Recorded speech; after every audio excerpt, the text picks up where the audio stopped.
નમસ્કાર ખેડૂત મિત્રો, સ્વાગત છે તમારું ખેડૂત ચેનલની અંદર। આજે તારીખ 4 મે 2026 વાર સોમવાર।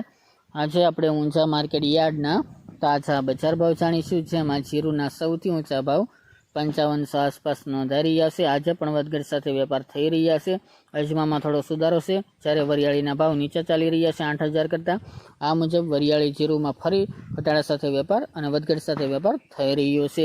આ મહિના દરમિયાન કોઈ મોટો ઉછાળો આવે જીરું કે વરિયાળીની અંદર તેવી સંભાવના નથી। ઈસબગુલ અને અજમામાં થોડો સુધારો આવવાની સંભાવના છે।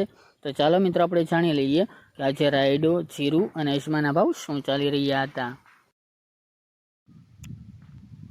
ખેડૂત મિત્રો, આજે આપણે ઊંઝા માર્કેટ યાર્ડના બજાર ભાવ જાણીએ તો જીરું 3000 થી 5430 રૂપિયા, રાયડો 1271 થી 1271 રૂપિયા, સુવા 1300 થી 1825 રૂપિયા, મેથી 1171 થી 1250 રૂપિયા, ઈસબગુલ 1900 થી 2963 રૂપિયા, અજમો 1000 થી 3570 રૂપિયા અને વરિયાળી 1025 થી 7440 રૂપિયા। તો ખેડૂત મિત્રો, આ તાજા આપણે ઊંઝા માર્કેટ યાર્ડના તાજા બજાર ભાવ।